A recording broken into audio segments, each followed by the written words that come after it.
1803 سے حضرت شاہ عبدالعزیز صاحب نے اعلان کر دیا تھا کہ ہمارا ملک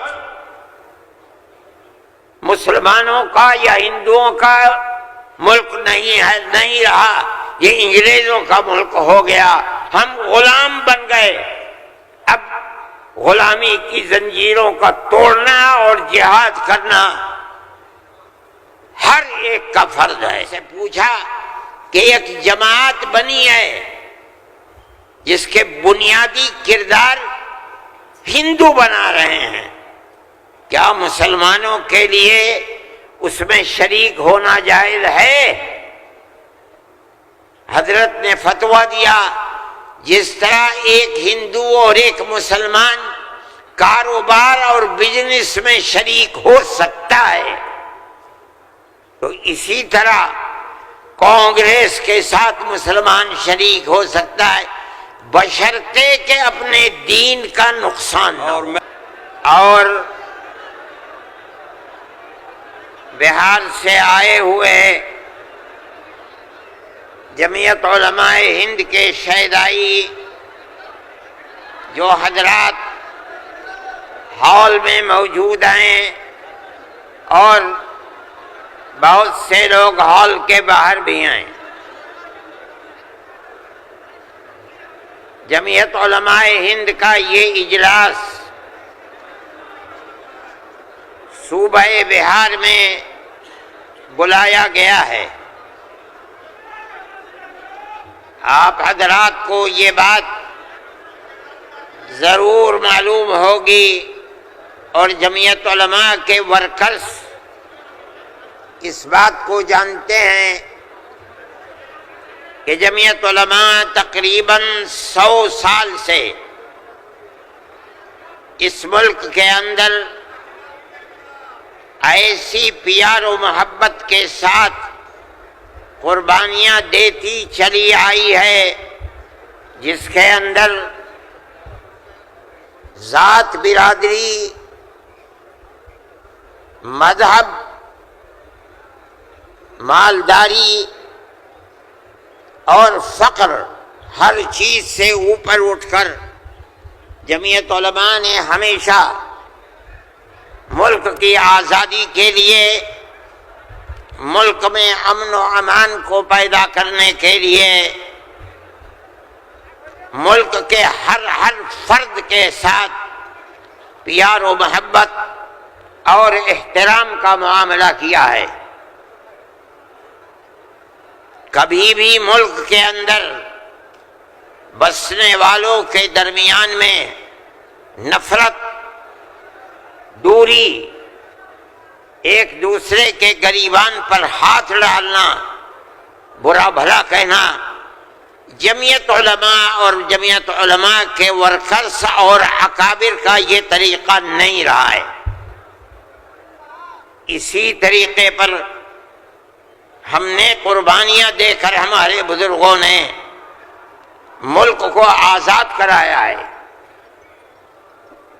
ملک کو آزاد کرانے کے بعد ملک کا دستور بنایا گیا۔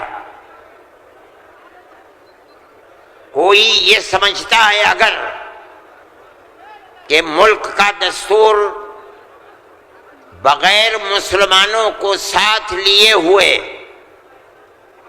صرف ہندوؤں نے دستور بنایا ہے تو وہ بسم اللہ کے گنبد میں رہتا ہے، اسے دنیا کا کچھ پتہ نہیں ہے،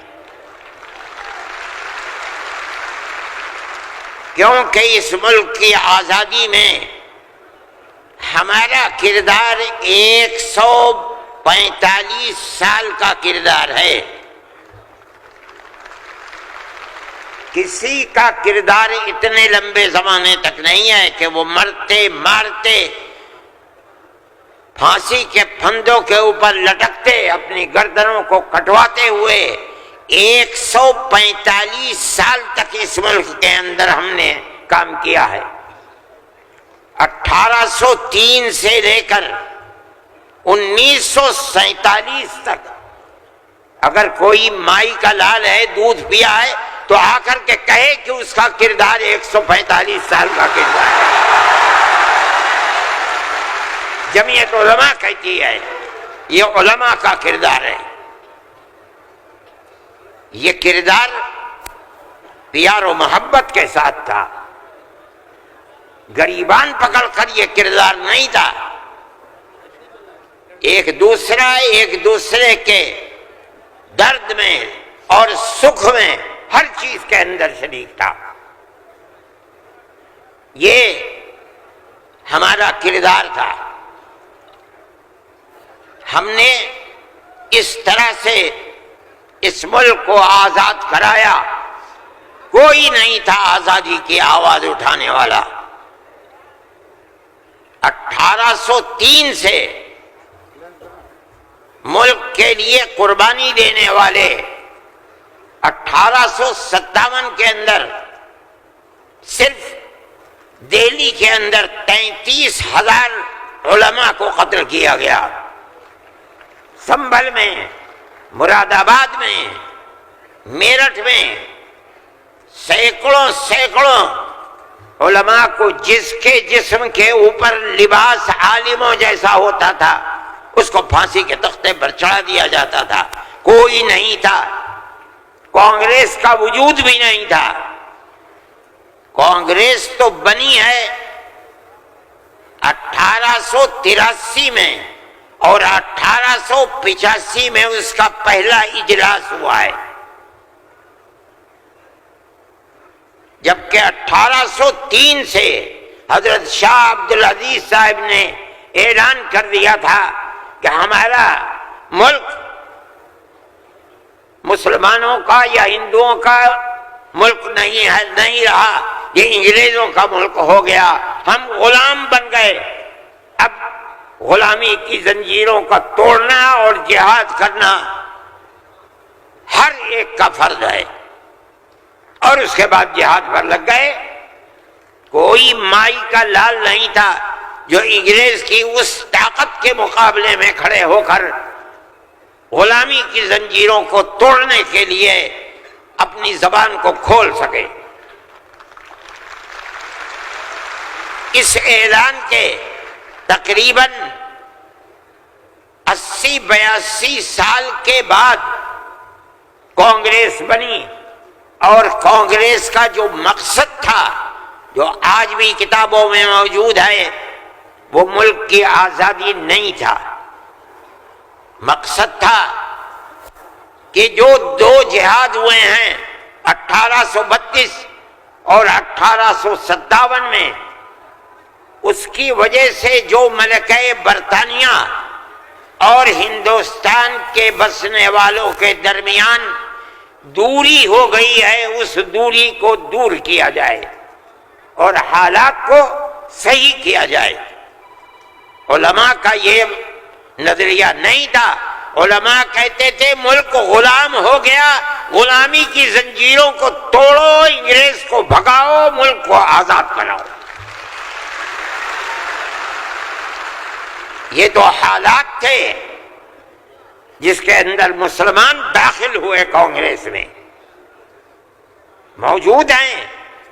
ایک شخص نے حضرت گنگوئی رحمت اللہ علیہ جو ہمارے بزرگ ہیں، دارالعلوم کو کی بنیاد رکھنے والے ہیں، سن 1857 کے اندر جیل میں بند ہو گئے تھے. یہ سمجھتے تھے کہ قتل کر دیا جائے گا بغاوت کے الزام میں، لیکن چھوٹ گئے. ان سے پوچھا کہ ایک جماعت بنی ہے جس کے بنیادی کردار ہندو بنا رہے ہیں، کیا مسلمانوں کے لیے اس میں شریک ہونا جائز ہے؟ حضرت نے فتویٰ دیا جس طرح ایک ہندو اور ایک مسلمان کاروبار اور بزنس میں شریک ہو سکتا ہے، تو اسی طرح کانگریس کے ساتھ مسلمان شریک ہو سکتا ہے، بشرطے کہ اپنے دین کا نقصان نہ ہو.